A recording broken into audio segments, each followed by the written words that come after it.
예, 반갑습니다. 이제 15과 두 번째 그 강의를 진행하도록 하겠습니다. 세계를 품은 그리스도인의 제자도, 그리고 이 유튜브 정강욱 특강으로는 45강, 어느덧 45번째 강의로, 그리스도의 제자로서 우리가 세계를 품고 살아가면서 어떤 역할들을 과연 할 수 있는가. 그 5가지 역할들이 있는데, 그 중에서 이제 오늘 첫 번째, 두 번째 가능하면은, 그러니까 복음 들고 가는 자, 그리고 가는 자를 후원하고 보내는 자 역할, 이 2가지 역할까지를 한번 다루도록 하겠습니다. 자, 여기서 세계를 품은 그리스도인들 하면서 이 goers, 복음 들고 가는 자, 정말 가장 이 아름다운, 하나님께서도 정말 이 복음 들고 산을 넘고 물을 건너는 자들의 그 아름다운 발이라고 표현하셨습니다. 또 복음을 전하는 자, 정말 하늘에서 별과 같이 빛나리라 그렇게 말씀하셨는데, 마가복음 16장 15절을 저는 너무나도 좋아합니다. 예수님의 그 지상 명령 여러 표현 가운데서 이 마가복음 16장 15절은 또 이르시되 너희는 온 천하에 다니며 만민에게 복음을 전파하라. 우리 이제 한국어 성경에서는 이렇게 번역이 됐죠. 온 천하에 다니며 만민에게 복음을 전파하라. 아주 파워풀합니다. 자, 이것을 영어로 하면 Go into all the world and preach the good news to all creation. 모든 피조물에게 하나님의 그 기쁜 소식을, 굿뉴스를 preach, 선포해라. 우리가 온 천하에 다니며를 여기서는 go into all the world, 그래서 all the world, 모든 세계 속으로, 세상 속으로.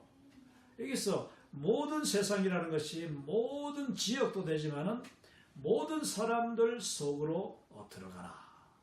그리고 그 각색, 다양한 각양계층에, 온갖 배경에, 온갖 민족, 온갖 언어, 온갖 문화, 그 속으로 들어가서 그 하나님의 기쁜 소식을 증거해라. 저는 그 영어 뜻을 정말 참 좋아하면서 항상 우리 킴미션의 이 모토 가운데 하나가 바로 세상 속으로입니다. 복음 들고 세상 속으로. 우리끼리 모이는 것이 아니라 우리는 다 세상 속에 들어가서 복음을 증거한다. 우리의 직장생활, 목사, 전도사, 선교사가 따로 있는 것이 아니고 모두가 다 우리는 하나님의 복음을 들고 사명받아 헌신한 그 월드 크리스천들, 이 글로벌 크리스천은요, 정말 내가 언제 어디 있든지, 때를 얻든지 못 얻든지 정말 누구를 만드는지 복음을 증거하는 것이 우리의 제일 우선순위다. 그리고 또 여기서 이제 1과의 첫 번째 이 가는 자의 내용에서 우리가 다룰 것은 복음 들고 가는 자들은 2가지 영광을 경험한다. 영광. 우리가 맨 첫 번째 강의에서 제1강에서 2과를 다루면서 선교는 하나님의 영광이라고 했습니다. 선교는 하나님의 영광을 드러내는 것이고 경험하는 것이다. 우리가 복음 들고 나갈 때 하나님은 그 놀라운 하나님의 영광과 권능과 능력으로 우리에게 나타나십니다. 그리고 우리를 통해서 영광을 받으시고 우리가 복음을 증거할 때에 하나님의 영광이 가장 강력하게 나타납니다. 하나님의 능력이 가장 강력하게 나타날 때가 바로 이 복음 증거할 때입니다. 물론 우리가 기도할 때도 하나님께서 우리의 기도에 기뻐하시고 기도의 그 흠향, 기도의 향기라고 하죠. 기도의 향기를 정말 하나님이 기뻐하시며 응답하시고 하나님의 능력과 권능과 그 영광을 우리의 기도에, 기도하는 그 자리에, 그리고 기도하는 그 사람 위에, 그리고 기도할 때에 그 기도의 응답하심으로 나타내 주시는 것이 분명합니다. 그러나 저는 이 기도도 기도지만 토론회를 제가 그 옛날 고등학교 때 연합회 학생연합회 제가 수련회 가서 이 토론대회를 참가했는데 기도가 우선이냐 전도가 우선이냐 그러니까 뭐가 중요하냐 하는 것을 이제 하는 건데 제가 전도가 나는 중요하다. 그 당시에 제가 이제 예수님을 영접하고 인격적으로 예수님 만나고 난 뒤 얼마 되지 않은 상태였는데 얼마나 제가 정말 뜨겁게 전도하고 기도할 텐데 그 제가 뭐 저에게 주어진 것이 전도이기도 하지만은 저는 전도를 그 하면서 강조하면서 전도할 때 하나님의 능력이 나타난다. 저는 지금까지 살아오면서 정말 하나님의 복음 증거하는 자 나는 아무것도 아니지만 나는 정말 마른 막대기 같은 존재 마른 막대기보다 못한 존재지만은 하나님께서 내가 복음 들고 나아갈 때 내 가슴 속에 복음의 열정을 퍼볼 때에 하나님은 나의 길에 나의 하는 일에 그리고 내가 복음 전할 때 하나님의 영광과 권능과 능력을 나타내시더라. 그런데 그것이 이제 복음의 영광이죠. 복음의 영광인데 여러분 복음의 영광에는 이와 같이 그 하나님의 능력과 권능과 영광이 나타나는데 승리의 영광 이 우리가 좋아하는 기쁨과 승리의 영광이 나타나는가 하면은 동시에 복음 들고 가는 자에게는 고난과 핍박과 순교도 함께 합니다.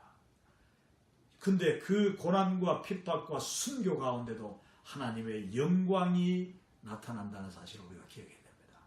복음 들고 갈 때마다 뭐 열매가 풍성하고 복음 들고 나갈 때마다 하나님이 그냥 놀라운 번쩍번쩍하는 기적을 보여주시면 얼마나 좋겠습니까? 병이 다 나았고 뭐 귀신이 다 막 물러가고 여러분 그 복음 들고 간다고 해서 항상 그런 승리만 그러니까 표면적인 승리만 있는 것이 아닙니다. 우리 표면적으로 볼 때에 우리가 그 복음 들고 가다가 고난당하고 핍박받고 때로는 많은 우리 주의 종들이 이 복음 들고 가다가 순교가 당한 경우가 많았습니다. 정말 그들의 삶이 풍지박살이 나고 그들의 정말 그 육체적인 고통, 질병, 굶주림 온갖 그 어려움이 이 복음 들고 나갈 때에 다가옵니다. 그런데 그것이 하나님의 영광. 우리가 연약하고 우리의 복음 전도자로서의 우리 한계가 있는데 그 한계에 부딪힐 때마다 하나님께서 우리에게 위로해 주시고 하나님께서 세상 사람들 내가 고난받고 핍박받고 순교당할 때에 그 주변에 아무도 나를 몰라주지만은 심지어 핍박자들 그리고 순교를 그리고 죽이는 자들이 옆에서 낄낄거리고 웃고 모욕을 하고 있을지라도 그 순교당하는 자 복음 전도자에게는 하나님의 놀라운 위로와 하나님의 영광 하나님의 임재하심이 함께한다는 것을 우리가 기억해야 됩니다. 스데반 집사가 주의 복음 증거하다가 사도행전 7장에서 복음 증거하다가 그 유대인들 바리새인들 율법주의자들에 의해서 돌 맞아 죽임을 당할 때에 그의 얼굴이 정말 마치 천사의 얼굴처럼 빛이 났다고 했습니다.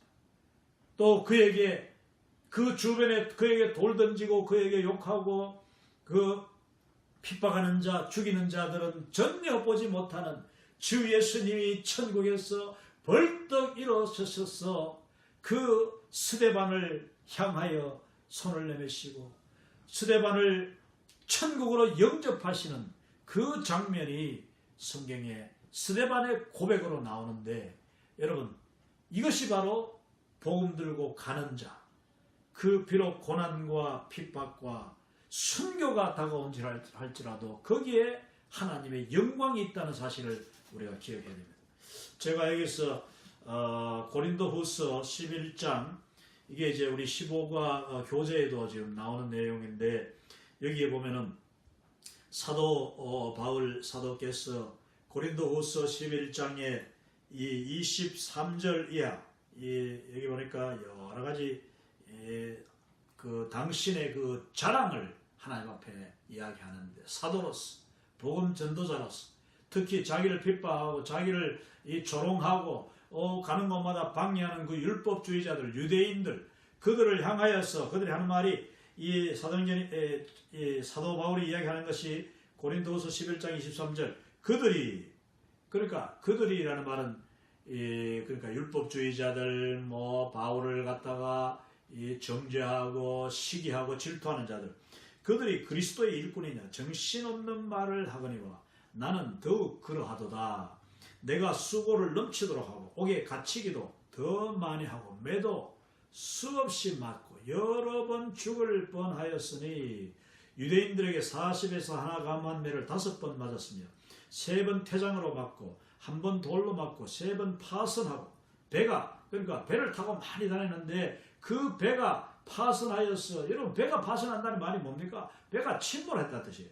그러면은 바다에서 요즘 뭐 이 구명조끼라도 있고 뭐 요즘은 뭐 구명보트라도 있지만 옛날에는 파선한다는 그 자체가 바로 생명과 직결되는 것이죠.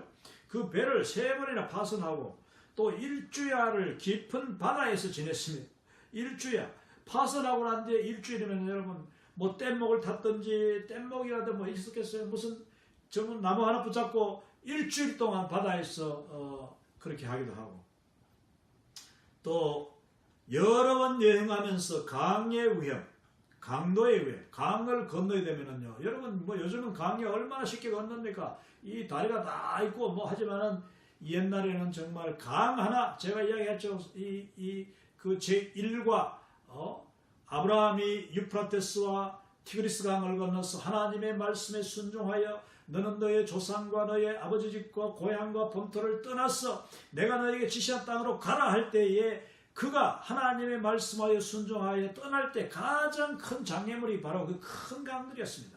이 티그리스 강, 유프라테스 강이 계속 이렇게 가로막는데 그 강을 건너간다는 것은요 바로 죽음을 각오하는 거나 마찬가지. 그것도 가족 전체 데리고 여기 사도 바울도 바로 복음 들고 가면서 그 소아시아 지방에 얼마나 많은 강이 있습니까? 뭐 이스라엘에 뭐 요단강 조그만 것밖에 없습니다만은 이제 복음 들고 그 시리아로 가고 바로 터키로 가고 유럽으로 가고 이 정말 선교사로 출발하는 순간부터 그에게는 이 강들이 그 당시에 교통을 우리가 돌아보면 정말 그 교통의 불편함 거기다가 강 때문에 뭐 강을 건너다가 이런저런 고생 너무 많이 했다는 것을 이야기하고 있습니다.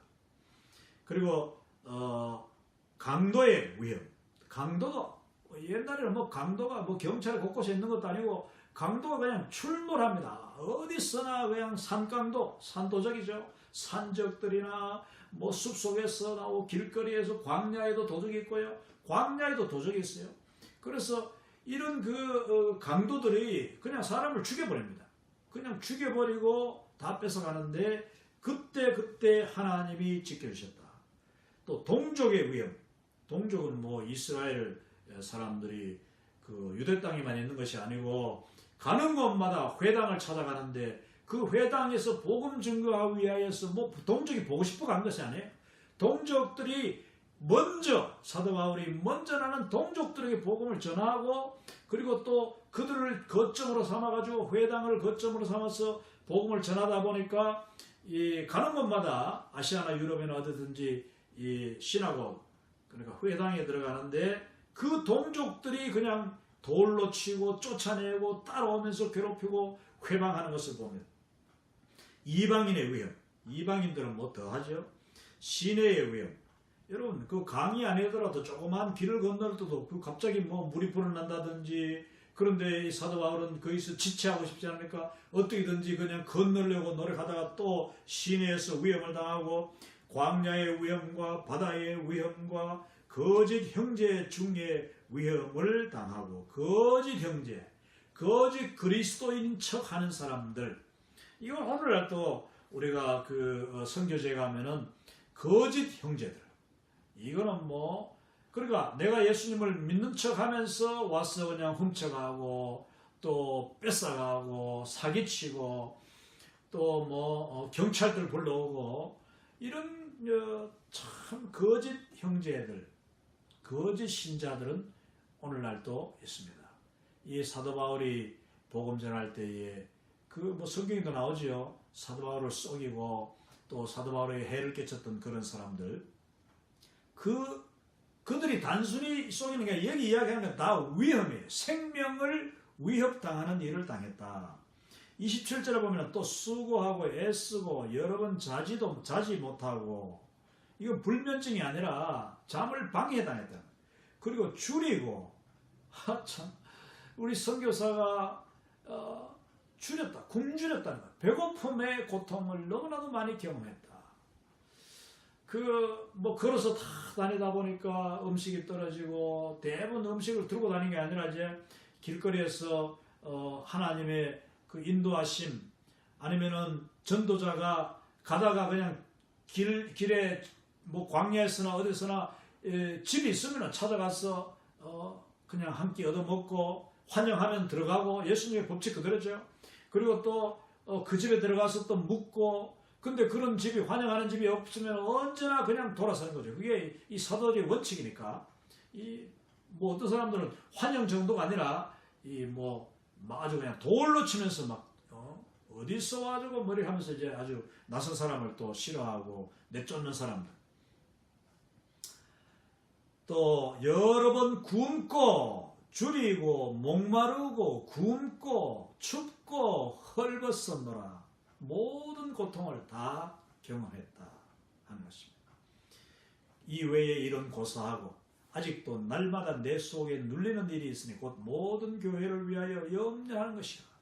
그의 고통 가운데 가장 큰 고통이 뭐냐면은 그가 복음을 뿌리고 떠나온 그 작은 개척교회들이 그 주님 안에서 제대로 자라지 못하고 자기들끼리 싸우고 시기하고 질투하고 갈라지고 분쟁하고 또 이단들이 쳐들어오고, 이런 것을 볼 때마다 사도 바울은 전도자로서 너무나도 마음에 안타까움이 있다. 그것이 바로 고통이라고 했습니다.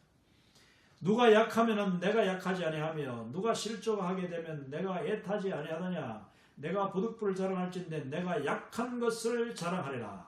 이 사도 바울은 자기 자신의 차라리 약한 것을 자랑한다고 했습니다. 왜냐하면 내가 강할 때에 바로 내 안에 예수님이, 내가 약할 때 예수님이 강한 나의 강함이 되시기 때문에 나는 차라리 약한 것을 자랑하리라.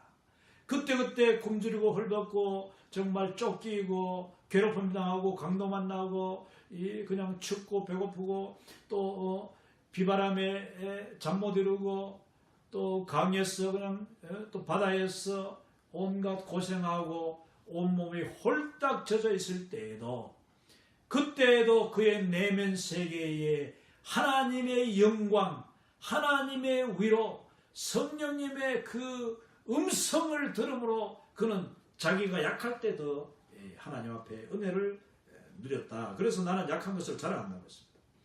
주 예수님의 아버지 영원히 찬송할 하나님이 내가 거짓말 아니하는 것을 아시느니라. 다메섹에서 아레다 왕의 고관이 나를 잡으려고 다메섹 성을 지켰으나 나는 광주리를 타고 들창문으로 성벽을 내려가고 그 손에서 벗어난도라. 이것은 이제 우리가 그 사도행전에 나오는 거죠. 다마스커스에 가서 이제 복음 전하고 그랬을 때에 다메섹의 왕이 그러니까 고관을 불러. 이거 고관이라고 오늘날 치면 뭐 검찰총장, 경찰 뭐 총장, 이런 사람을 그 보내가지고 그러니까 아주 비밀 경찰들 아니면 왕의 뭐 친위대들이 마구 잡으러 왔는데 그걸 피하다 보니까 광주리를 타고 이 다메섹 성 그 벽을 타고 그냥 줄을 타고 내려왔는 것이 이제 있는데, 그런 일들, 그 들창문을 타고 성벽을 내려가서 그 손에서 겨우 벗어난 적도 있다. 이런 일들이 너무 많았습니다. 자, 여기 열어보십시오.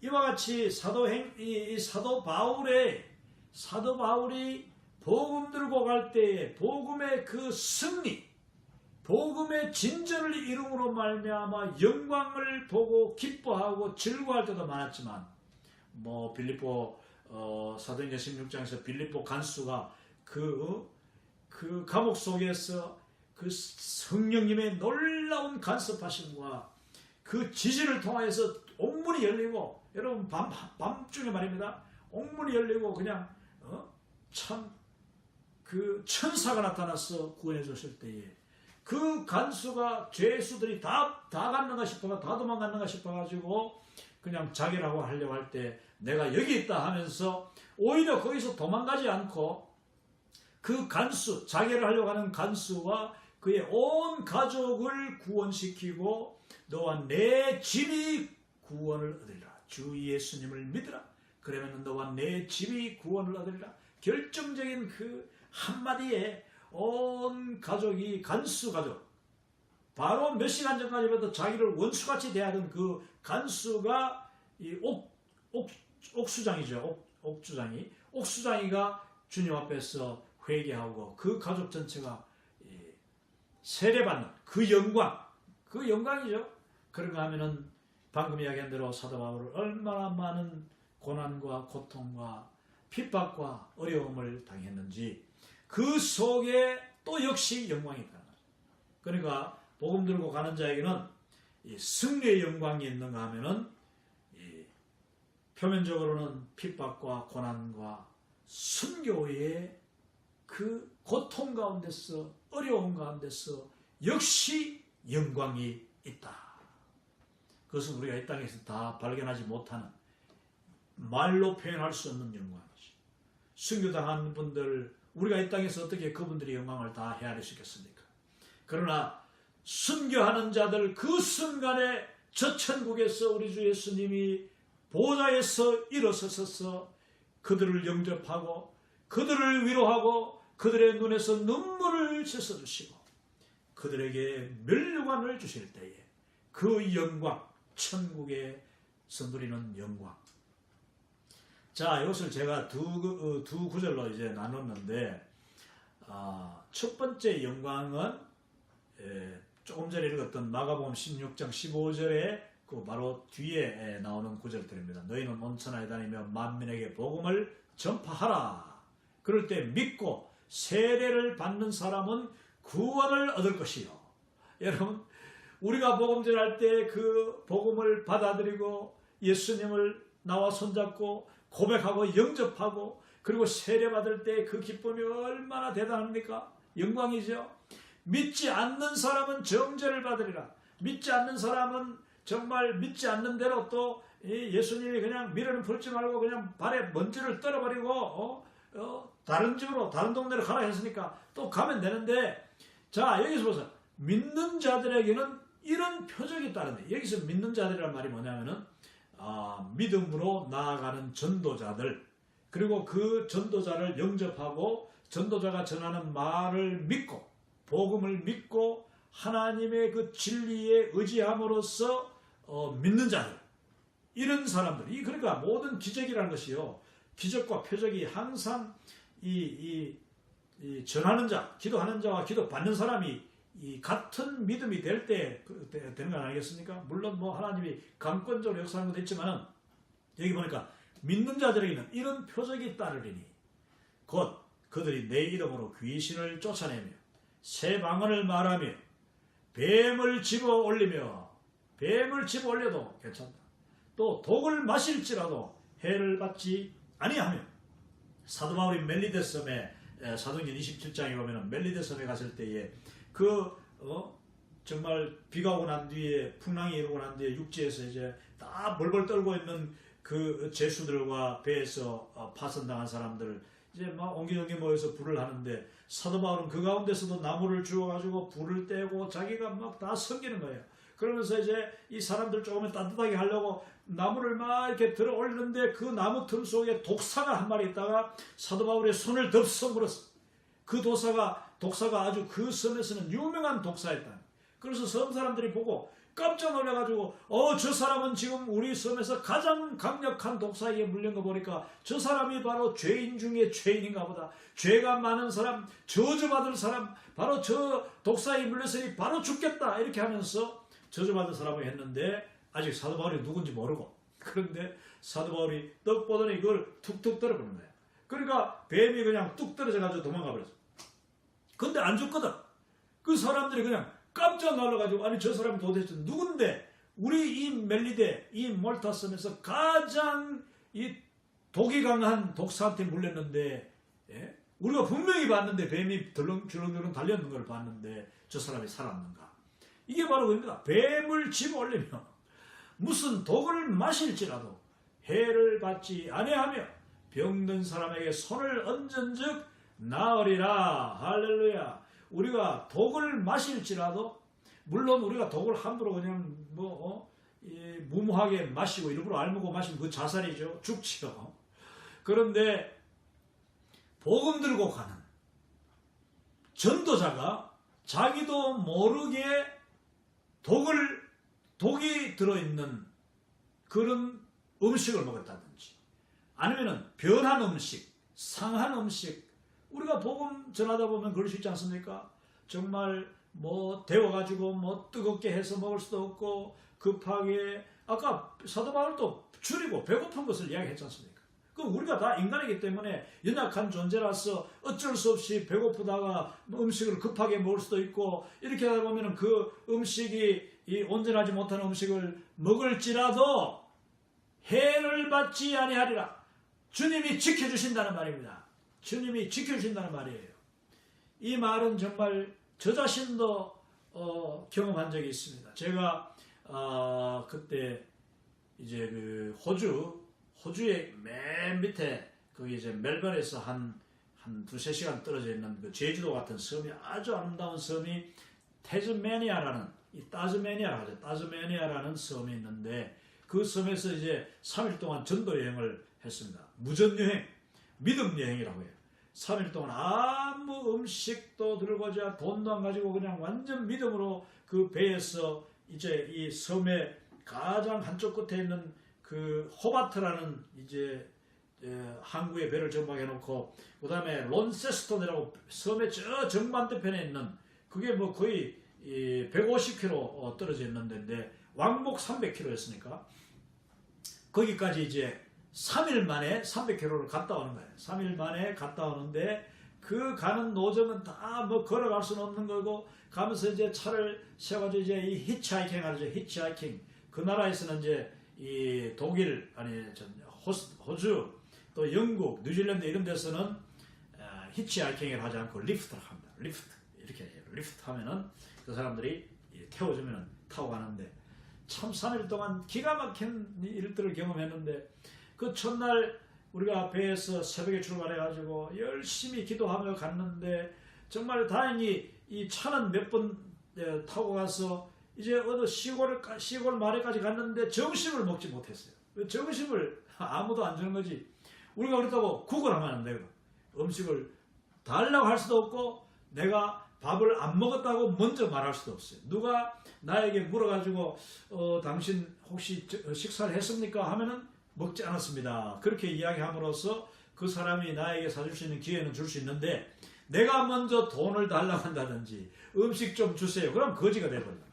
우리 복음 전하는 자들은 당당하고 항상 하나님 앞에 절대 의지하면서 믿음으로 나가는 거거든요. 그걸 이제 훈련하는 과정이었는데 어떤 그 언덕 위에 있는 조그마한 동네에 가가지고 식당 앞에서 전도하고 전도지를 나누고 이렇게 해도 아무도 우리 보고 점심 먹었나 소리 안 하고 점심을 사준다는 그런 것도 없고 이래가지고 한 2시간을 이제 그 도시 그 조그마한 타운에 이제 중앙통에서 전도하다가 야 이러다가 안 되겠다.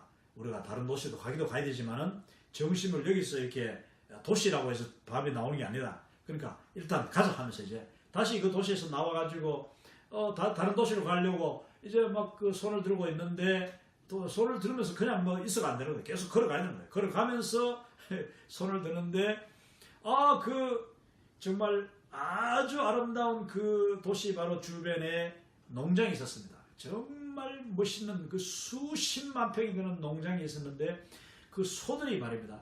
소들이 그냥 수천 마리가 거기에서 쫙 흩어져 있습니다.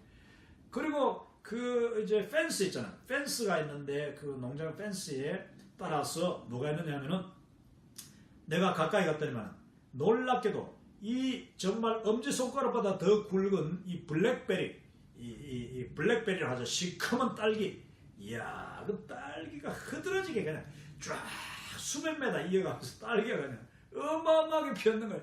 그래서 내가 얘들아, 이게 바로 하나님이 오늘 우리에게 주신 정신이다. 자, 이 딸기를 먹자 하면서 내가 가서 딸기를 덥석다가 배가 워낙 고프고 목도 마르니까 벌써 오후 한 2시쯤 됐는데 새벽 6시 출발해가지고 아무것도 못 먹었으니까 여러분.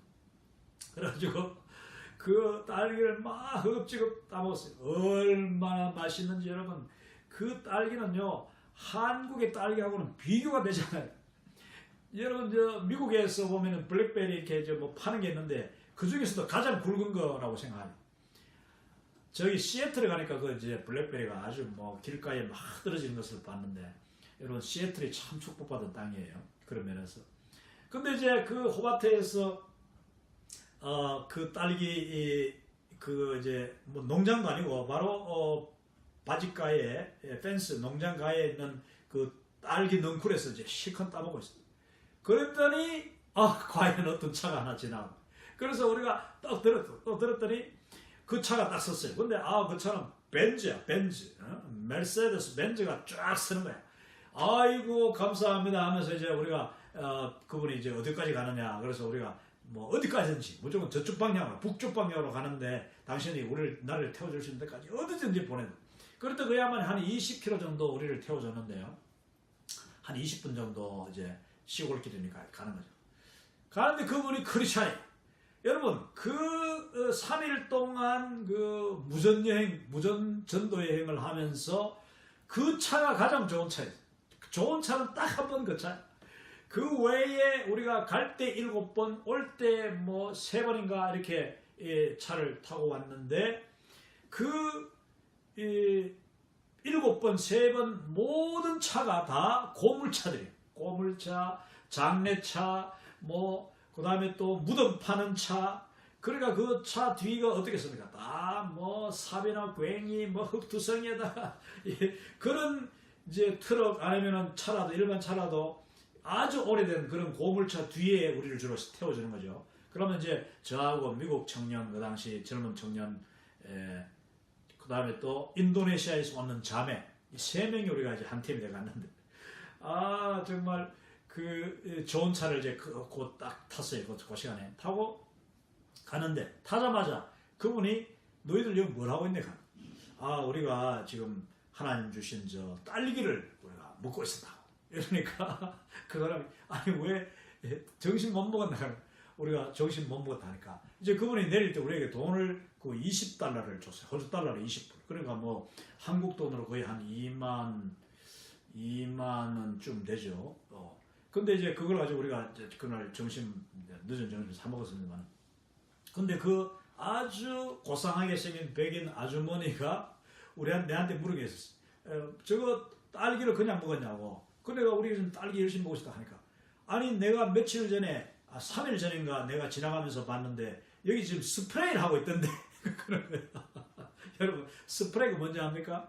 스프레이는 그 농장 주인이 그 딸기 주변에 딸기 그 능굴 자체를 죽이기 위해서 제초제를 쳤다는 거예요. 제초제를 쭉 따라가면서 쳤다. 그랬는데 제초제 친 지 3일밖에 지나 않았는데 우리가 거기 가서 그 딸기를 시커 먹었으니까, 내가 처음에 먹을 때는 미국 청년이 아주 얘가 미국 사람들은 그런 거 함부로 안 먹거든요. 그래서 너 바라봐서 너 먹으면 안 된다 하면서 가더라고. 그래, 나는 지금 뭐 이게 내추럴하고 지금 내가 먹어봤지만 맛만 좋다. 그러니까 너도 와서 먹으라 하면서 했더니 내가 한참 먹으니까 자기들도 와가지고 배가 고픈데 뭐 와서 같이 먹었거든.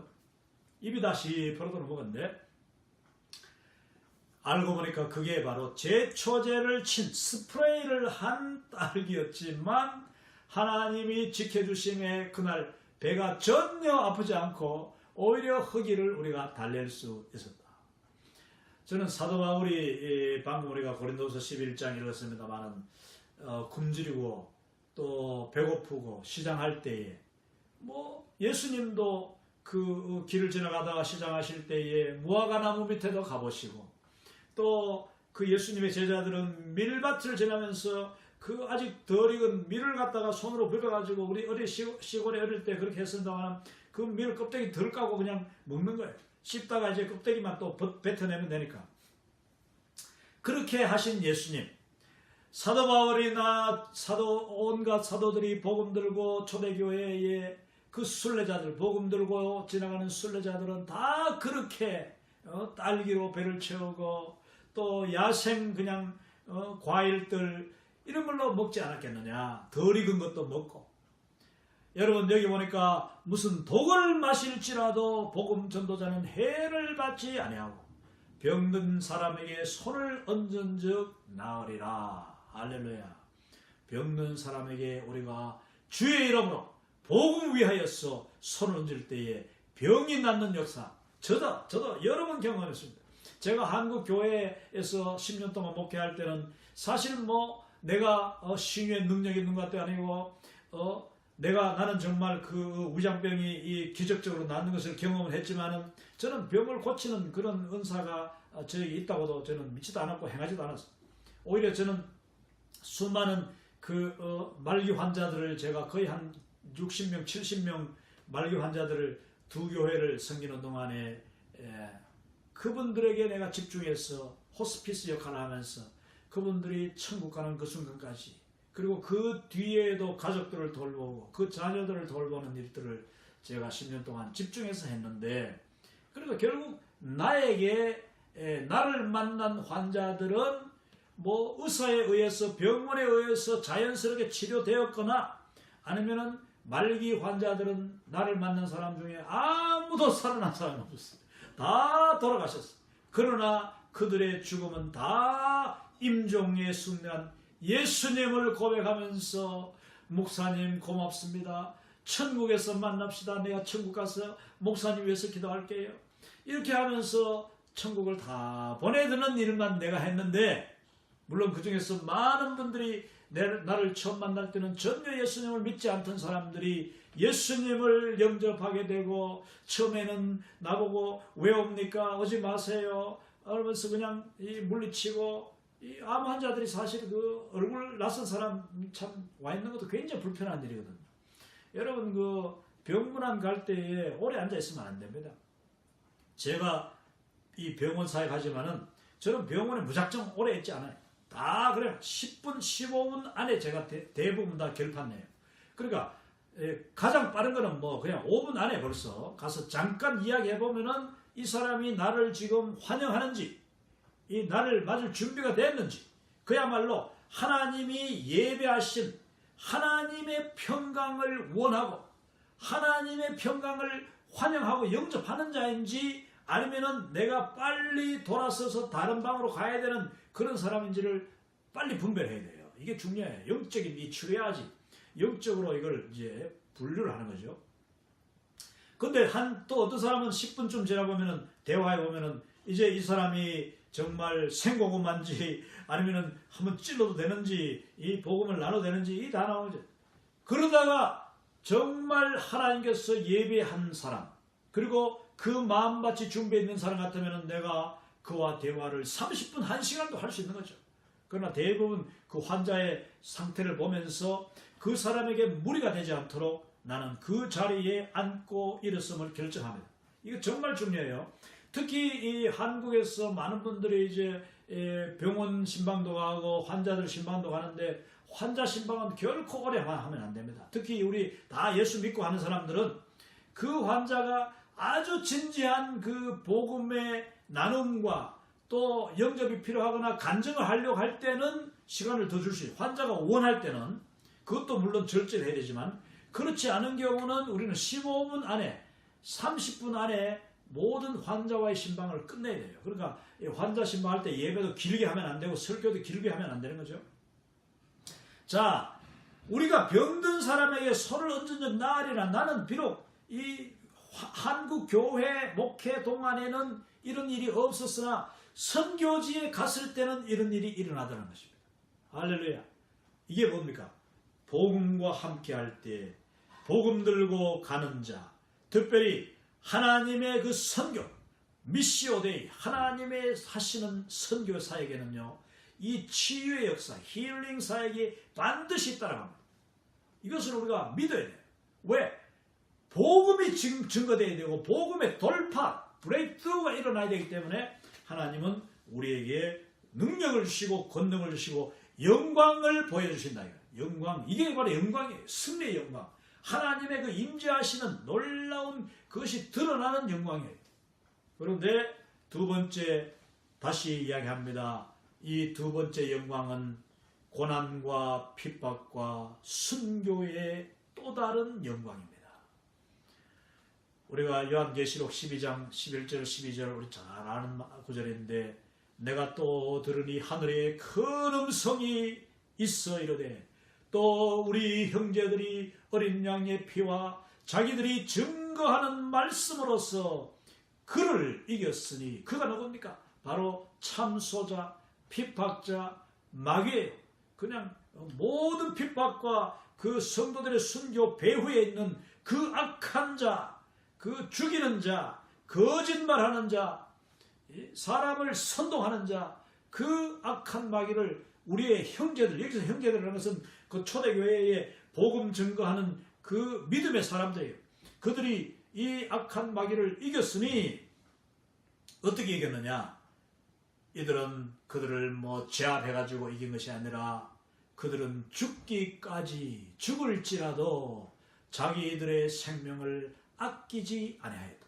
자기들의 생명이 귀하다고 여기지 않고 자기들의 생명을 조금도 귀한 것으로 여기지 않고 주님 앞에 복음 위하여 하나님의 영광 위하여 그리스도의 이름 위하여서 기꺼이 내어놓았다는 뜻입니다.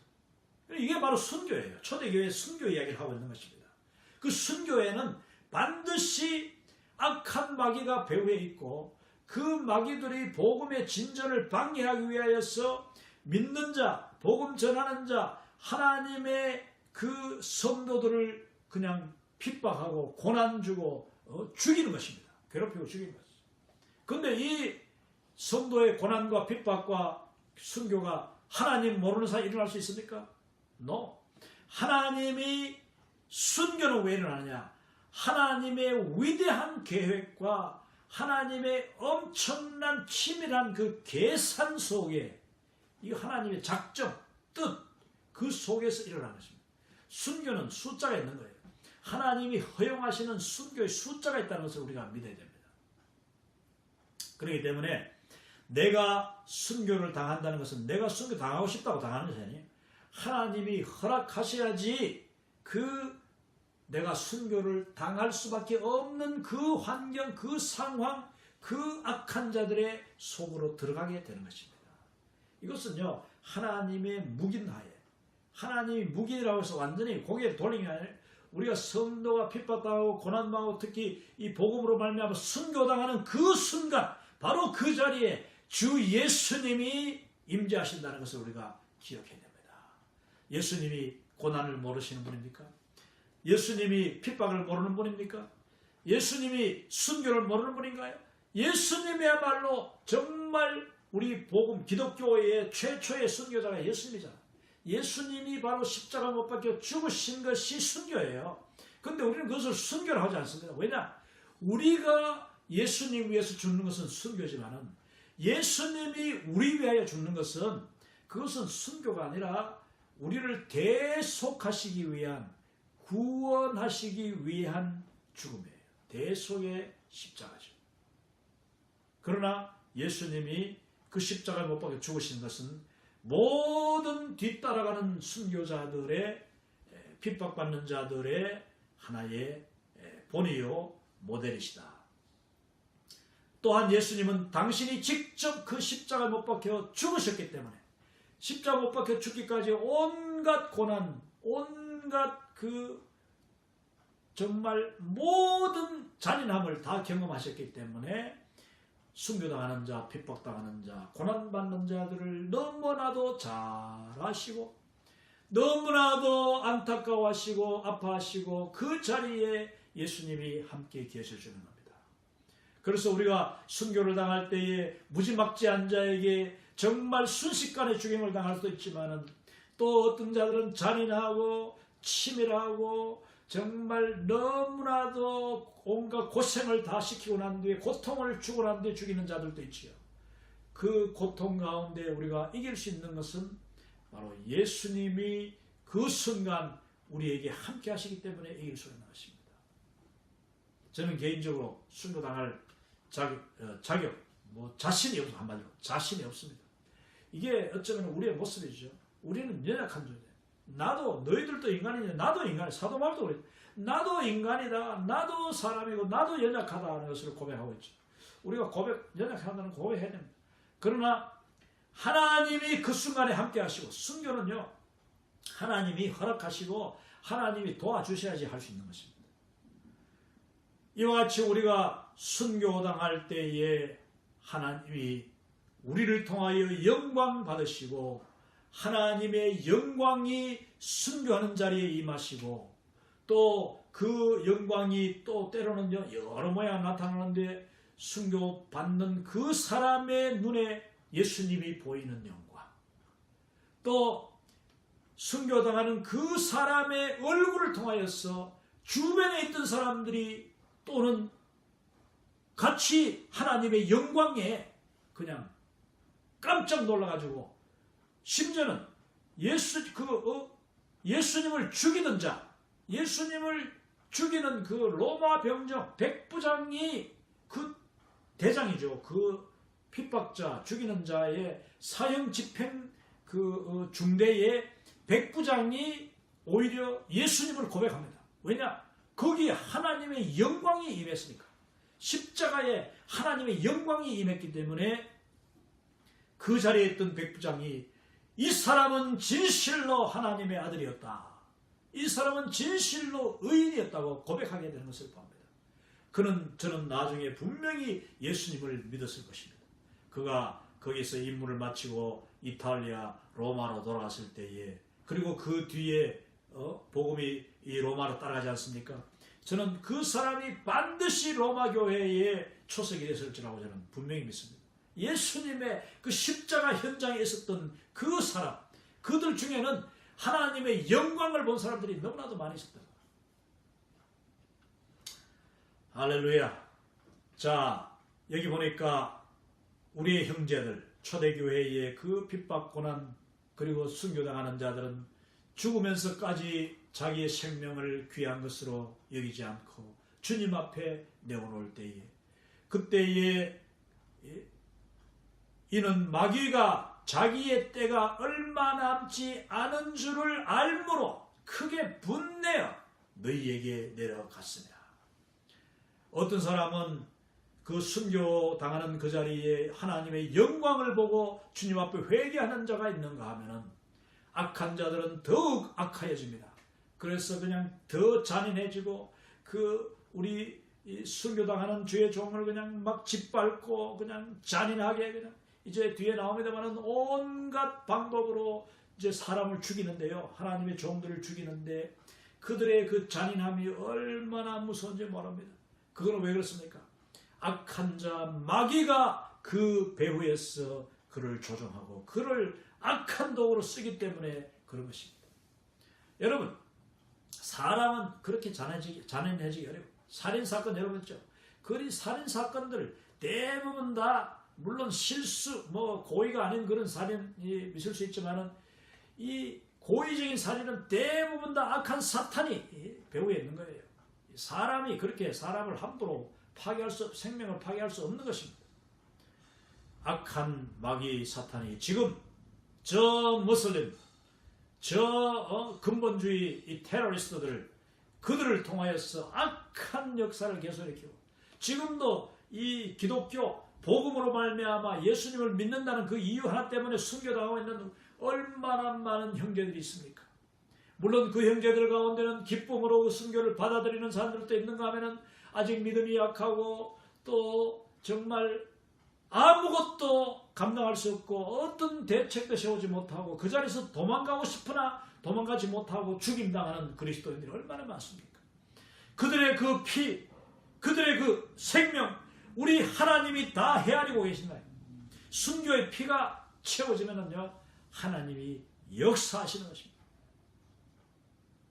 그래서 여기 보니까 마귀 사탄들, 핍박하는 자, 그리고 또 순교 믿는 자들을 죽이는 자들은 바로 그 악한 사탄이 배후에서 지금 자기 때가 얼마 남지 않은 줄, 이 마귀 사탄의 때가 뭡니까? 마귀 사탄의 때는요, 예수 그리스도가 다시 오실 때에 최후의 심판이 순식간에 일어나면서 그 모든 마귀들, 모든 사탄의 무리를 다 결박해가지고 완전히 영원한 불못에 던져버려요. 영원한 불못에 던지게 되는데 그 순간이 지금 최후의 심판, 예수 그리스도의 재림, 이 땅 끝까지 복음이 증거되는 그날이 멀지 않은 것을 알기 때문에 최후의 발악을 한다. 그러면은 예수님의 때가 가까울수록, 마지막이 가까울수록, 복음이 땅끝을 향하여 가면 갈수록, 가까워지면 가까워질수록 여러분 우리가 이해할 수 있는 게 뭡니까? 핍박은 심해질 것이다. 순교자는 더 많아질 수 있다. 악한 마귀와 이 세상의 마귀의 모든 졸개들은 점점 더 악해지고 잔해질 수 있다는 것을 우리가 알 수 있는 것입니다. 지금 폭탄 테러, 자살 폭탄 테러 얼마나 잔인합니까? 이 폭탄이라는 것은 사람의 몸을 그냥 갈갈이 다 찢어버리는 거예요. 그냥 완전히 이 산화시켜 버리는데 그 잔인한 그 사람을 죽이는 방법이 나온 지 얼마 안 됐습니다. 이게 바로 뭐냐? 악한 사탄이 점점 더 악해진다는 뜻이에요. 그건 또 뭐냐? 바로 그들의 때가 얼마 남지 않았다는 뜻입니다. 할렐루야. 우리 예수 그리스도의 재림이 점점 가까울수록 그 잔인한 성이 더 더해지고 그 순교, 핍박하는 자들의 핍박의 강도가 더 심해지고 예수 믿는 자를 죽이는 그 방법이 점점 더 잔인해진다. 이렇게 이야기하는 것입니다. 자, 여러분 여기서 복음 전하는 자, 복음 들고 가는 자에게는 두 가지 영광이 따릅니다. 첫 번째, 그 승리의 영광, 아름다운 영광이 있는가 하면은 표면적으로 너무나도 비참하고 너무나도 슬프고 고통스럽고 죽음이 따르는 순교와 핍박과 고난의 그런 영광도 있다. 그 속에도 영광이 있다. 그 고난과 핍박의 결과는 복음의 진보다. 복음의 브레이크스루다. 이것을 우리가 알아야 됩니다.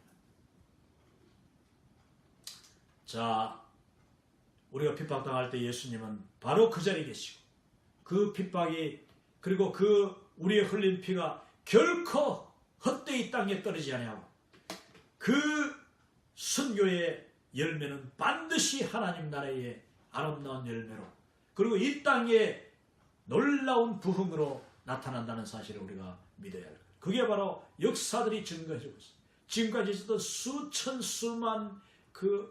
수천만 명의 그리스도인들이 죽임을 당했는데 그 순교의 결과는 다 물론 우리가 알 수 없고 계산할 수 없는 이 땅에서는 말할 수 없는 그런 결과도 있지만은 저 천국 가면은 놀라운 순교당한 성도들이 정말 하나님의 어린 양의 보좌에 둘러앉아서 순교당한 자들이 가장 가까이 앉았대요. 가장 가까이에 예수님 보좌 가까이서 주님을 찬양하며 영광 돌리며 또한 우리가 알지 못하는 그들의 순교 이후 그들의 후손 그 순교에 있었던 사람들 그들을 죽인 자들 그들 중에 많은 복음의 돌파 복음의 브레이크드루가 일어났다는 것을 우리는 천국 가면 다 알게 될 것입니다. 자, 여기서 이제 그러면 사도들은 어떻게 순교당했는가? 제가 먼저 시간에 그런 예고도 했습니다만 사도들은 어떻게 순교당했는가? 이걸 우리가 알 필요가 있습니다. 이것은 성경에 나오는 부분들은 지극히 몇 사람이 되지 않고 성경이 나오지 않지만은 교회의 역사 그리고 이제 교회의 전통 여러 가지 전승이라 하죠. 이제 전해져 내려오는 그 구전에 의하면은 이것은 뭐 우리가 절대 의지하고 할 건 아니지만 그러나 우리의 믿음의 하나의 도움을 삼고 본을 삼기 위해서 이제 그 사도들의 죽음을 우리가 한번 추적하는데 역사가 다 이렇게 뭐 내려오는 이야기들이 지역마다 다 있는데 그 이야기가 그렇게 정확하지 않을 수도 있고 또 때로는 이제 다 서로 이렇게 다른 이야기로 내려오기도 해요. 같은 사도 이분은 어떻게 돌아가셨는데 어디서 돌아가셨다 장수도 다르기도 하고 조금 다르기도 하지만은 그러나 중요한 것은 그분들이 예수 그리스도의 지상 명령을 감당하기 위해서 그 하나님의 명령, 그 하나님의 사도로 부르심 받은 그 사도들이 그 사명을 감당하기 위해서 정말 생명도 조금도 귀한 것으로 여기지 않고 복음 전했다는 그 하나의 증거가 될 것입니다. 자, 그러면은 여기서 이제 제가 이게 그 슬라이드로 나타내는 이 그림을 자세히 보면은 그 초대교회의 예수님의 제자들, 뭐 12제자가 아니더라도 그 당시 사도들이 어떻게 순교당했는가, 그 그림 하나하나가 순교당한 그들의 순교당한 방법, 그러니까 죽임을 당한 그 유형, 십자가에 못 박혀 죽었다든지, 여기 보십시오. 왼쪽에 오른쪽에 보면은 안드레 사도는 이 십자가에 못 박혀 죽었는데, 이게 이제 X자 십자가는 십자가인데 정상적인 십자가가 아니고 X자 십자가로 이렇게 못 박혀 죽었다고 합니다. 이것은 아마 그 안드레가 자기가 여기 베드로가 나옵니다. 베드로가 나오는데 베드로도 십자가 못 박혀 죽었죠. 여기 맨 밑에 왼쪽 밑에 보면 베드로는 거꾸로 되어 있습니다. 십자가 거꾸로 못 박혀 죽을 때에 나는 예수님이 십자가 못 박혀 죽었는데 내가 감히 어떻게 그 예수님이 십자가에 달린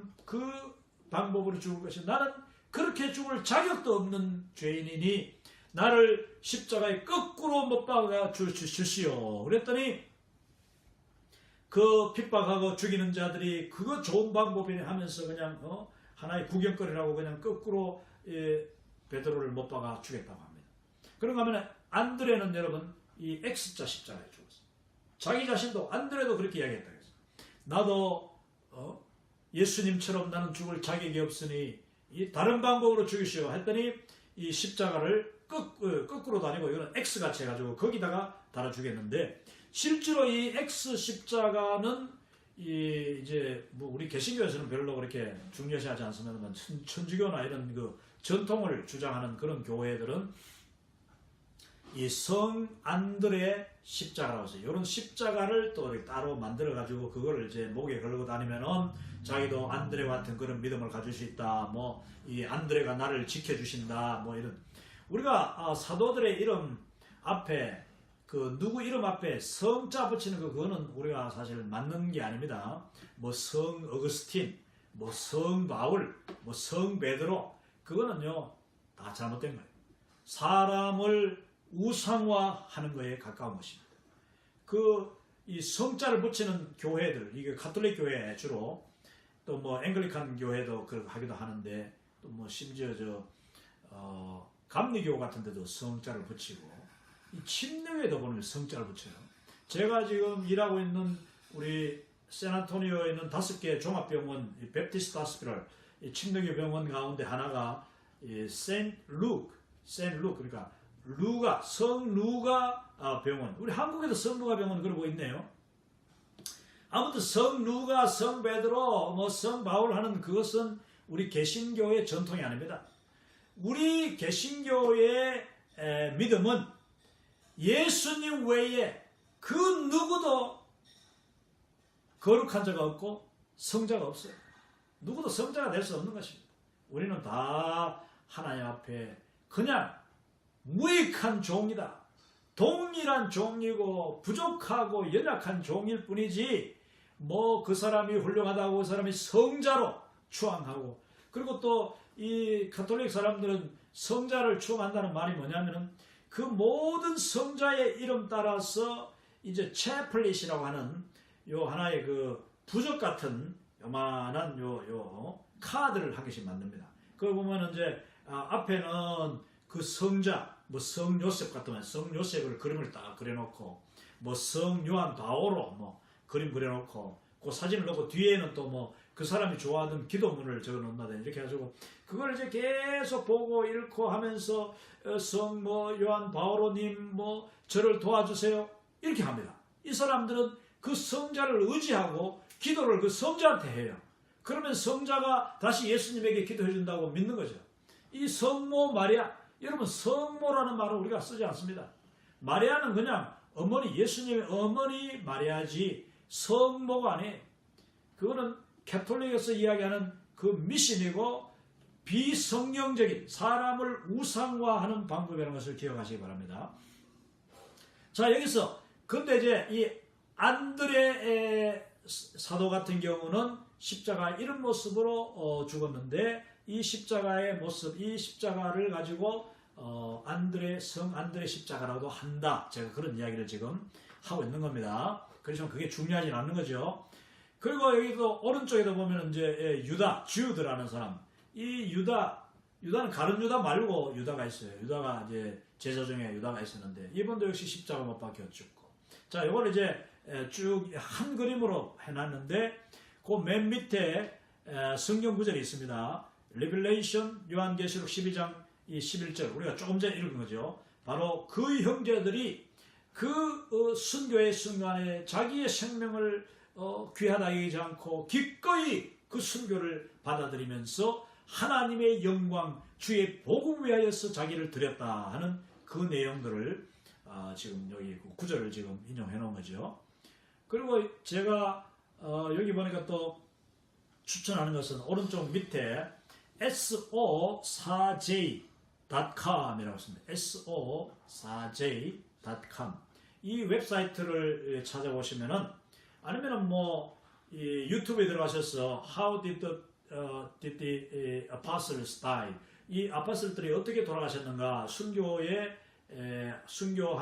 순교당한 그런 모습들 이렇게 치면은 아니면 뭐 사도들의 순교 이렇게 치면은 온갖 종류의 그 영상 자료들 그리고 또 이 여러 책들이 나오니까 여러분 꼭 참고하셔서 우리 복음 위에서 복음 들고 가다가 죽임당한 자들의 그 아름다운 정말 눈물겨운 그 간증과 모습들을 한번 꼭 공부하시면 좋겠습니다. 이걸 제가 요약을 해가지고 다시 좀 2페이지에 걸쳐서 해놨는데 오늘 아무래도 요 2가지만 하고 마쳐야 되겠습니다. 2페이지도 하는데 자 여기 보면은 이제 그 예수님의 제자들 그리고 사도들이 12제자가 있고 사도가 있습니다. 사도들은 12제자가 아니어도 이제 사도 바울 같은 경우도 12제자는 아니었죠. 그렇지만 사도로 들어가고 또 바나바 같은 경우도 사도고 또 마가 같은 경우도 예수님의 제자는 아니었죠. 그렇지만 이제 마가 사도로 나중에 들어가 하는데 자 이분들이 어떻게 어떻게 순교를 당했는가 그 내용들을 한번 봅니다. 첫 번째 베드로는 로마에서 복음을 전하다가 제가 얼마 전에 이야기했지만 이제 코바디스 도미니 코바디스라는 그 생케비치의 소설을 읽어보면은 그것은 거의 소설이 아니라 정말 논픽션 같죠. 너무나도 사실적으로 묘사해놨는데 그 내용과 같이 베드로는 로마에서 핍박이 있을 때 도망 나오다가 로마에서 벗어나는 그 아비아 가도에서 막 허겁지겁 도망 나오는데 예수님이 떡 앞에 서시는 거예요. 그래서 아이고 주님 웬일이십니까? 하니까 주님 아무 말씀 없이 베드로가 지금 지나온 그 로마를 향해 막 걸어가시는 거예요. 그래서 베드로가 주님을 향해서 주님 어디로 가시나이까? 이게 바로 코바디스 도미네는 주님이라는 뜻이거든요. 코바디스 도미네 주님 지금 어디로 가십니까? 거기 가면 위험합니다. 자기도 모르게 자기가 지금 도망 나오니까. 그런데 예수님이 말씀하시기를 베드로야 나는 네가 버리고 온 저 로마를 향하여 간다. 왜냐? 저 로마에 얼마나 많은 양떼들이 지금 죽임을 당하고 있느냐. 얼마나 많은 성도들이 저 로마에서 순교를 당하고 있느냐.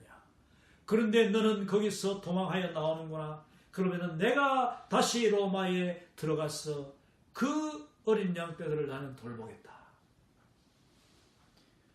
거기에서 베드로가 깜짝 놀라가지고 아니 주님 제가 다시 돌아가겠습니다.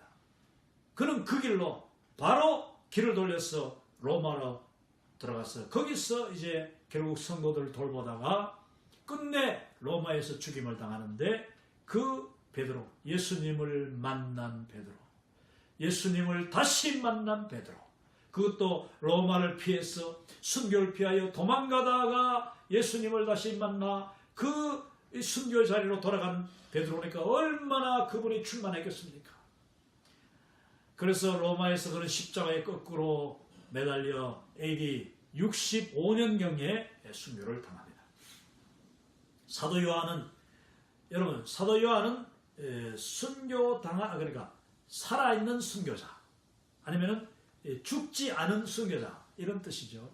이 사도 요한은요 순교를 당하지 않았어요. 죽임을 당하지 않고 자연사 정말 연세가 많아서 돌아가셨는데 그러나 그 요한의 삶 자체가 정말 너무나도 거의 순교보다도 더 힘든 삶을 살았다고 합니다.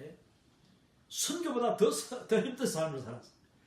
그가 그냥 복음을 증거하고 예수 그리스도의 진리를 계속 지키기 위해서 그냥 악한 이단들과 싸우고 이단들로부터 그냥 위협을 받고 공격을 받고 굶주리고 사도 요한은요 정말 온갖 고난을 다 당했습니다. 특히 이제 이 패트모섬 이 밤모섬이죠. 지중해에 있는 그 터키 밑에 있는 그러니까 그리스 밑에 있는 섬인데 그 밤모섬으로 유배를 가가지고 거기서 요한 계시록을 쓰고 또다시 터키로 잡혀와가지고 그 터키에서 에베소 지역에 또 거기 가서 또 이 마리아 예수님의 어머니 마리아를 또 모시고 왜 예수님의 십자가의 그 마지막 치료 중에서 예수님께서 자기 어머니를 요한에게 부탁하는 걸 보잖아요.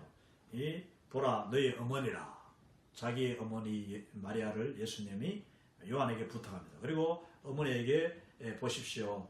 이 당신의 아들이니이다 하면서 이제 요한을 그에게 소개하고 사실은 뭐 요한이 그 예수님의 그 사촌 이종 사촌인가 그렇거든요. 그래서 아마도 요한은 예수님의 이종 사촌으로서 요한의 어머니가 예수님의 어머니와 그 서로 자매 관계일 가능성이 아주 큽니다. 그래서 이제 요한이 예수님의 그 부탁 말씀대로 그렇지 않아도 했겠죠.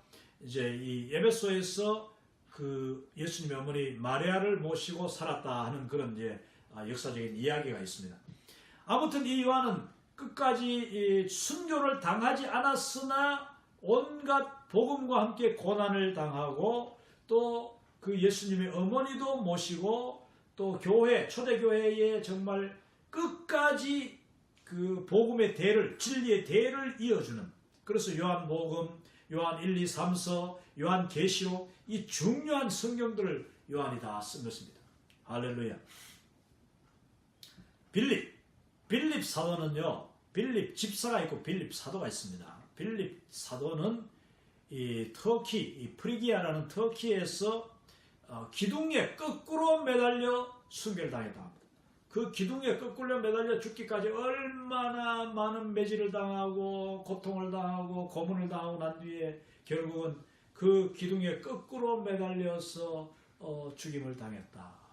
54년경에 세베대의 아들 야고보가 이제 둘 나오는데 이 야고보가 둘 나오는데 이 나중에 또 예수님의 동생 야고보가 또 있어요. 예수님의 동생 야고보가 있고 세베대의 아들 야고보가 있고 또 알페오의 아들 야고보가 있어요. 그 제임스라는 이름이죠. 제임스 영어로는 제임스인데 이 히스패닉 그 스페니시로는 하메스라고 해요. 하메스 제임스를 하메스라고 합니다. 우리는 야고보라고 하죠. 그러니까 야고보를 저 사람들이 못 알아듣는 말 똑같이 하메스도 우리가 못 알아듣듯이. 근데 이 제임스, 하메스, 야고보 똑같은 말인데 이 세베대의 아들 야고보는 이거를 큰 야고, 이 사람을 큰 야고보, 제임스 더 그레이터, 큰 야고보라고 합니다. 이분은 이제 초대교회의 저걸 맡죠. 하나의 그 대표 같은 역할을 합니다. 그래서 이분이 아주 죽임을 당하는데 헤로드 왕 아그리빠에게 죽임을 당합니다. AD 44년 초대교회 최초의 순교자로서 사도행전에 기록되어 나옵니다. 안드레는 누구냐? 안드레는 베드로의 동생입니다. 안드레는 베드로의 친동생이에요. 이 베드로와 안드레는 예수님에게 나올 때 두 사람이 같이 나왔어요. 특히 안드레가 베드로를 데려오죠. 그래서 이제 베드로도 사실 늦게 왔는데 나이가 더 많고 나중에 결국 이제 베드로가 대표적인 그런 사도가 됩니다만은 안드레는 어떻게 죽었느냐? 역시 터키 에데사에서 복음을 전하다가 이 안드레 조금 전에 얘기한 대로 X자 십자가에서 순교를 당했다. 이분들 죽은 지역을 보십시오. 다 지금 예루살렘에서 죽은 분은 아주 몇 명 안 되고 대부분 다 그 멀리 참 소아시아, 뭐 유럽, 아프리카, 아시아 뭐 온데 흩어져 가지고 그분들이 이제 죽임을 당하는데, 자, 알페오의 아들 다데오, 알페오의 아들 두 명이 나와요. 알페오 아들 야고보 있고 알페오 아들 다데오가 있는데, 이것도 보면은 형제가 예수님의 제자 두 명으로 나왔다.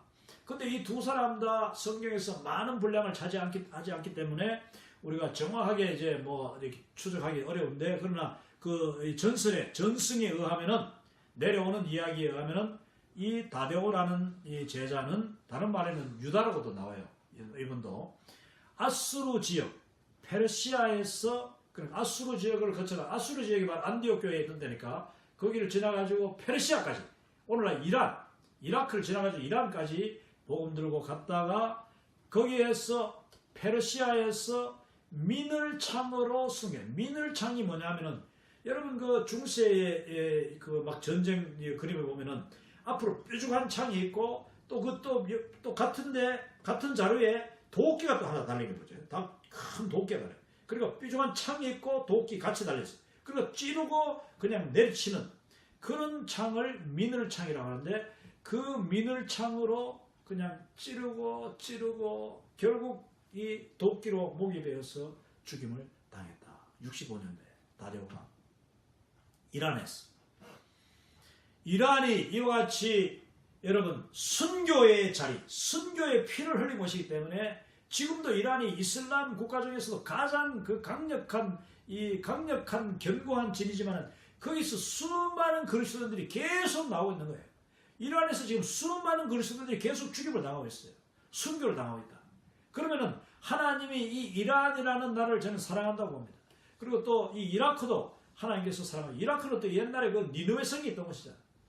정말 참 역사를 우리가 공부할수록 하나님의 원대한 그 복음의 계획을 우리가 더 알 수가 있습니다.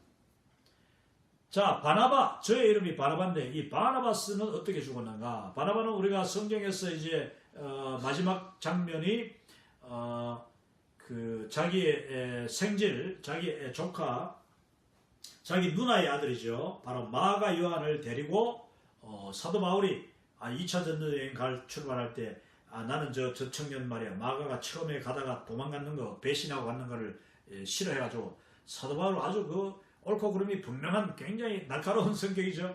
그래서 나는 못 데려가, 같이 뭔가 하니까 바나바가 설득하고 논쟁하고 심지어 막 그냥 싸우다가, 왜 싸우냐? 마가를 데려가자고. 이 청년이 아직 젊고 장래가 촉망한데 이 한 번 실수했는 걸 갖다가 버리면 되느냐? 이 사람을 끝까지 우리가 키워줘야 된다. 이렇게 이제 논쟁하다가, 그러면 사도 바울 당신이 도저히 얘하고 같이 못 간다면은 내가 어쩔 수 없이 나는 이 마가를 데리고 따로 다른 길로 가겠습니다.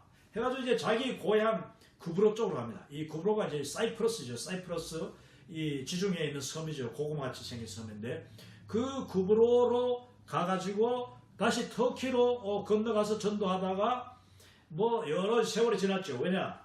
바나바가 그 마가 요한을 데리고 다니면서 얼마나 훈련을 잘 시켰는지, 이 한때는 뭐 그냥 자기 절제도 안 되고 또 아직 다듬어지지 못했던 젊은 청년 마가 요한이 이 바나바를 통하여서 얼마나 철저하게 훈련을 받고 본을 받고 정말 훌륭한 일꾼이 됐는지, 뭐 이건 너무 잘 아는 거죠. 그는 결국 터키 지역에서 화형을 당해 순교를 당했다. 화형, 불의 태움을 당해서 64년경에 바나바가 죽었다는 그런 전설이 있습니다. 그리고 시몬이라는 사람이죠. 시몬, 여러분 열심당 시몬이라고 나옵니다. 성경에 보면은 열심당원 시몬. 이건 뭐냐면은 그 당시에 뭡니까? 이스라엘의 유대인 중에서 그냥 로마에게 끝까지 저항하고, 민족주의자죠. 끝까지 우리나라 치면은 독립투사들 같은, 그런 사람들이었는데 열심당이라 그걸 열심당이었는데 이분이 예수님을 만나가지고 자기의 그 열심당 민족주의를 버리고 내가 이스라엘 나라를 위해서 싸우던 것을 버리고 예수님을 따라서 그의 나라와 그의 의를 구하는 이제 제자가 된 거예요. 이 시몬의 변화는 굉장히 드라마틱한 겁니다. 사실은 이 시몬의 그 변화, 시몬을 가지고 설교를 하나 하면은 굉장히 놀라운 일이 이제 일어나는데 우리 가운데 시몬 같은 사람 많거든요.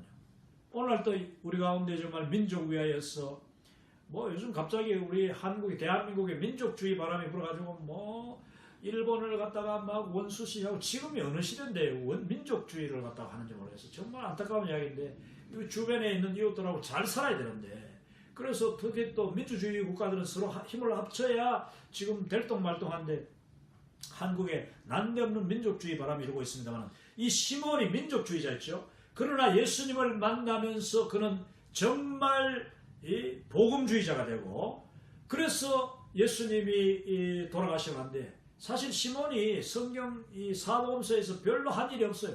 그런데 예수님이 제자들을 12명으로 세운 제자들은요 한 사람도 아무 무익한 종이 없었습니다. 그들은 예수님의 제자답게 특히 성령의 강림 이후에 그들은 완전히 변화돼 가지고 놀라운 복음의 사자들이 됐어요. 그래서 놀라운 복음의 전도자, 복음 들고 가는 자들이 됐다. 그래서 그들은 그냥 그 당시에 뭐 교통이 좋습니까? 뭐 얼마나 여건이 열악한데도 불구하고 땅 끝까지라는 주님의 그 말씀에 순종해서 자기들이 갈 수 있는 끝까지 갔다는 거예요. 그래서 시몬은 북아프리카 이제 예루살렘에서 밑으로 쭉 내려가지고 이집트를 지나가지고 이제 북아프리카로 갔는데 거기서 또 영국까지 갔다 갑니다. 영국으로 건너가가지고 나중에 다시 페르시아로 돌아와가지고 복음 열심히 이 열심당이 막 얼마나 이 다혈질이었으니까 이 사람이 그 뜨거운 열정을 그리스도를 위하여 하나님의 나라 위하여 바칠 때에 그는 결국 나중에 복음 위하여서 톱으로 켜짐을 당해 죽었다. 66년도 톱으로 켜짐을 당하여 죽었다. 정말 안타까운 일이죠. 그 다음에 여러분 뭐 지금 복음 들고 하는 우리 선교사님들 다 우리가 이렇게 죽어야 되는 건 아니니까 단지 우리의 열정, 우리의 사명감, 우리의 믿음의 선조들이 어떻게 복음 들고 살았는가, 어떻게 이 복음 전하는 열정을 정말 하나님 앞에 드렸는가, 이걸 우리가 배우는 시간이니까 지금 이 신뢰를 드는 겁니다. 바돌로메죠. 바돌로뮤라고 하는데 이 바돌로메는 나다나엘이라는 이름으로 나옵니다. 예수님이 그 무화과나무 밑에 있는 청년 나다나엘을 먼 발치에서 보시고 그의 사람됨을 아시고 그를 제자로 불러서 나다나엘이 예수님을 나의 주 나의 하나님이라고 고백하고 그때부터 예수님을 따르기 시작해서 이 나다나엘도 그 뒤에는 뭐 구체적으로 나오지 않는데 그러나 여러분 성령이 강림하고 예수님이 승천하시고 난 뒤에 이 바돌롬의 나다나엘은 예수님이 주신 지상명령 들고 인도까지 내려가가지고 그리고 아르메니아도 아시죠? 터키 저 넘어 아르메니아는 그래서 지금도 이 나다나엘 바돌로메의 그 신앙을 이어간다 하는 그 아주 자부심이 대단합니다. 그러니까 그 아르메니아 뭐 터키는 물론이고 터키는 이제 뭐 이슬람 국가니까 아르메니아 아직도 기독교 국가거든요. 아르메니아 정교가 있습니다. 그리고 이제 이티오피아 그리고 이집트에 있는 또 이집트 그 정교하고 캅틱 교회 이런 교회들은요 지금도 자부심이 대단해요. 그래서 자기 예수님의 그 12제자 예수님의 그 첫 번째 사도들 중에서 직접 자기 나라 와서 복음 전했던 그 전통을 지금도 계속 이어간다고 이렇게 이야기합니다. 그것도 이제 사실은 좀 교만이죠.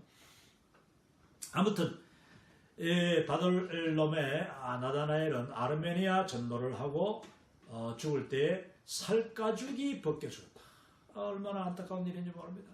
그렇게 잔인한 폭력을 당하고 그리고 난 뒤에 채찍에 맞고 그리고 그의 살가죽을 벗겨 죽였다.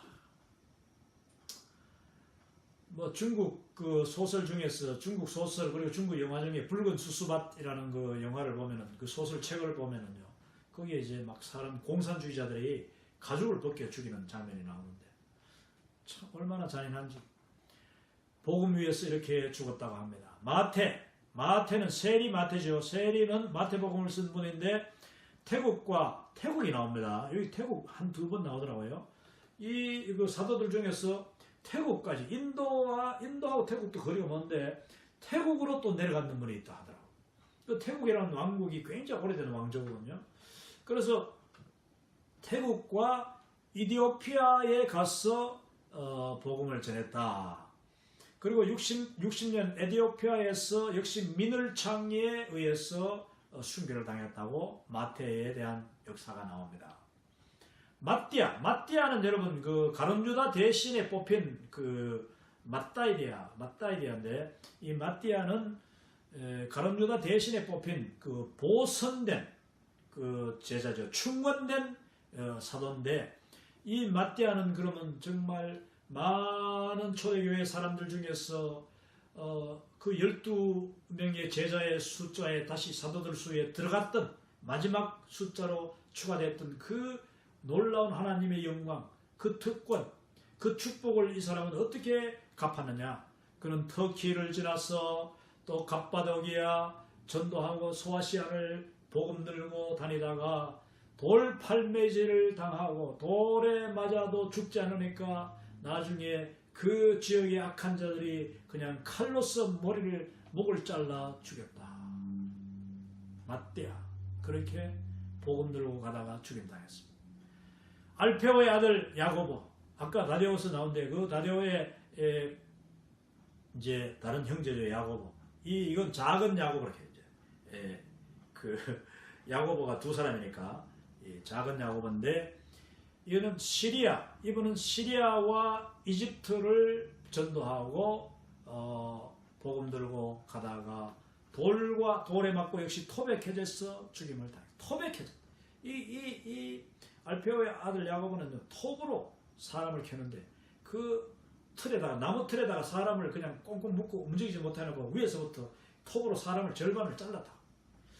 얼마나 안타까운 정말 그 고통이 얼마나 심했겠습니까? 토마스죠.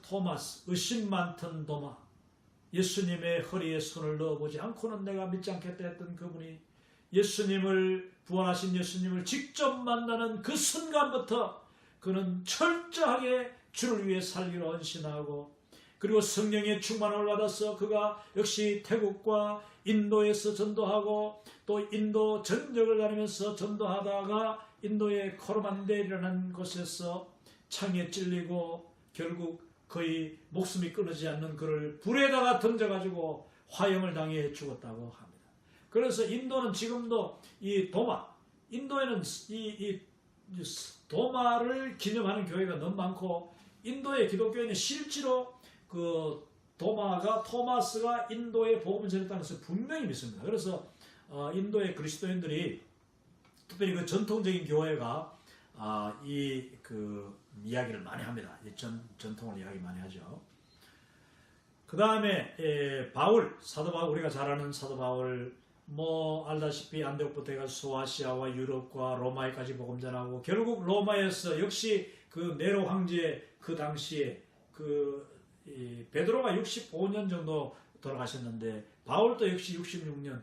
이 베드로와 바울이 로마에서 만나는 것도 우리가 상상할 수 있죠. 충분히 저는 그럴 수 있다고 생각합니다. 여러 번 만나기도 하고 또 같이 사역을 하고 로마 교회를 보살피고 하다가 바울 역시 66년도에 목이 잘려. 지금도 그 로마에 가면 성지순례 하는 분들이 이제 로마에다가 또 이렇게 그 돌 기둥을 딱 세워놓고 사람 이 허리쯤 오는 이 돌 기둥인데 약간 비슷하게 깎여 있습니다. 거기다가 사람 목을 갖다가 탁 이렇게 대놓은 걸 칼로 이렇게 잘라가지고 죽이는 그런 이제 사형 집행 자리라고 해서 바울이 거기서 목이 잘린 자리다. 그래가지고 사람들이 많이 가는데 사실 그거는 여러분 장소가 중요한 게 아니에요. 중요한 게 아니에요. 거기서 사도 바울이 죽었다 안 죽었다 그 중요한 게 아니에요.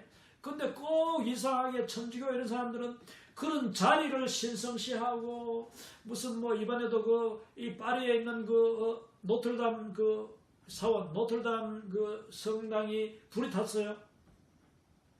불이 탔는데 예배당이 불이 탔는데 뭐 사람들이 뭐 온갖 이야기 거기서 지어내고 하는데 말입니다. 그 중에 보면은 뭐 예수님의 십자가 조각, 뭐 예수님의 뭐 이 가시 면류관, 물론 그건 가짜죠. 그건 이제 뭐 만든 건데 황금으로 만든 가시입니다.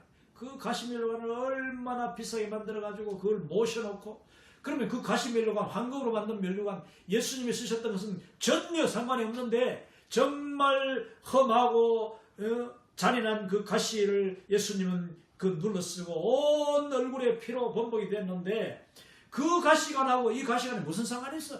근데 그런 걸 만들어 놓고 거기다 절하고 숭배하고, 그 십자가 조각은 또 어디서 나온 거야? 세상에 나무 조각이 얼마나 많은데 말이야. 그걸 갖다가 뭐 몇 천만 불을 주고 사다가 놨대. 여러분, 이거 중요한 게 아니에요. 정말 이거야말로 그리스도의 복음을 희미하게 하고 그리스도의 복음을 흐리게 하고 그리스도의 하나님의 영광을 가리우는 거예요. 쓸데없는 그런 썩을 것들한테 절하도록 하고 숭배하도록 하고 거기다가 기도하고 거기에 뭐가 신성한 게 나오는가? No.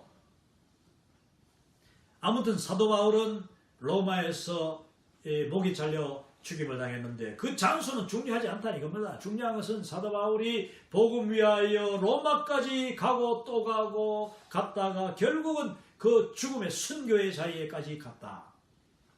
마가 요한 아까 바나바 나왔잖아. 바나바 나오고, 바나바가 아무래도 더 일찍 죽고 나중에 이제 마가 요한이 좀 더 살았지 않나 싶은데, 마가 요한은 뭐 나중에 그러니까 바나바, 베드로, 바울 이런 위대한 사도들과 어깨를 같이 하고, 그 위대한 사도들이 사도 바울도 마가 요한은 내게 꼭 필요하다고 했고, 베드로도 그 로마에 복음 전도를 할 때 마가 요한을 통역자로 데려갔어요.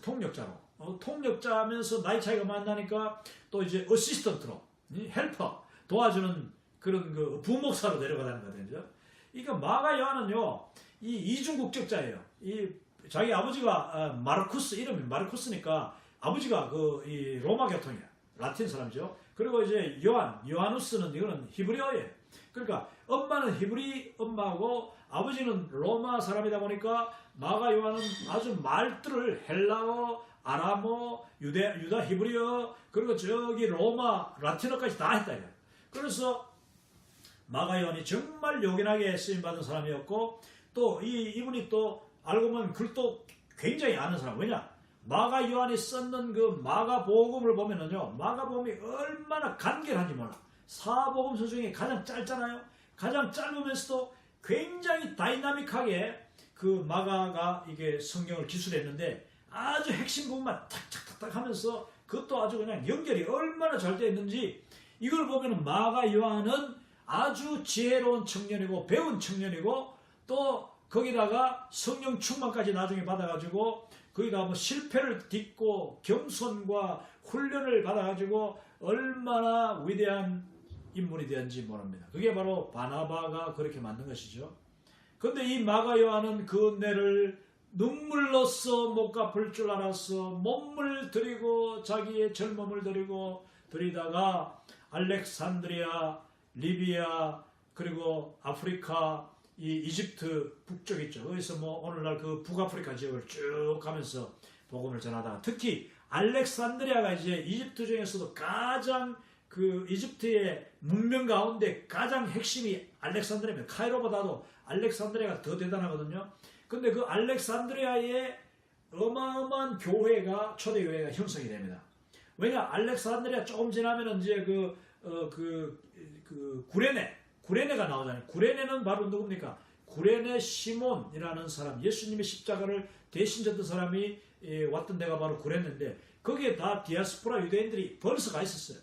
가 있었는데 이 마가 요한이 복음 들고 와서 알렉산드리아, 구레네, 그리고 리비아 이런데, 그리고 아프리카까지 더 여러 아프리카를, 그 당시 아프리카는요 사막화도 덜 돼 있었고, 그 북아프리카 아주 그 비옥하고, 어거스틴도 바로 아프리카 출신입니다. 이 카르타고 이런 지역을 다니면서 복음을 전하다가 결국 68년경에 마가 요한도 순교를 당했다고 나옵니다. 자, 여기까지 하고 이제 마지막 여기 보십시오. 맨 밑에 보면은 생각건대 현재의 고난은 장차 우리에게 나타날 영광과 좋게 비교할 수 없도다. 로마서 8장 18절을 우리가 기억합니다. 저와 여러분, 지금 우리가 복음 전하면서 우리는 사실은 아무리 힘들고 어렵고 고난이 있다 한들 이 여기 나오는 이 사도들의 고통과 고난과 순교에 비할 때에 내가 당하는 희생, 내가 당하는 고난, 고통, 핍박 감히 내놓을 수도 없습니다. 물론 우리 가운데서도 저같이 이렇게 편안하게 좋은 나라에서 사는 선교사가 있는가 하면은 지금도 정말 어렵고 힘들고 무덥고 찌들고 수도도 없고 전기도 없고 또 말라리아 질병이 그냥 난무하고 한 20년 동안 사역하면서 말라리아 10번 이상도 걸린 그런 선교사님들, 그리고 자녀가 말라리아 걸리고 또 사모님이 그 병으로 돌아가시고 자녀가 죽고 정말 그런 일들을 우리는 너무나 잘 압니다.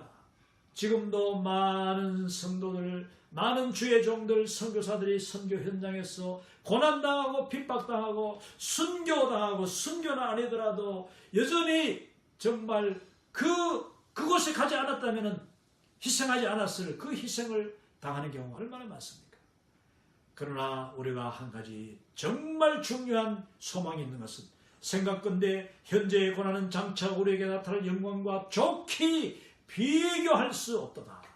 저 천국의 하나님 앞에 이를 때에 우리가 이 땅에서 지극히 작은 고난부터 시작해서 핍박과 순교에 이르기까지 복음 위하여 당하는 그 모든 어려움은 주님이 헤아리고 계시고 하나님이 지켜보고 계시고 하나님의 임재, 하나님의 영광과 능력과 권능이 바로 임하는 자리가 바로 그 고난의 자리, 핍박의 자리, 순교의 자리라는 것을 우리가 기억하면서 아직까지 땅끝까지 이르지 못한 복음 위하여, 아직까지 다 이루지 못한 예수님의 지상 사명을 감당하기 위해서 저와 여러분 계속해서 keep going, press on, 계속해서 우리가 복음 들고 breakthrough 나아가는 저와 여러분 되시기를 주님의 이름으로 축복하며 기도합니다. 할렐루야. 감사합니다. 그러면 제가 이제 세 번째, 지금 두 번째 했는데 아무래도 한 세 번, 네 번째까지 강의를 해야 될 것 같은데 다음 시간에 또 뵙도록 하겠습니다. 할렐루야. 감사합니다.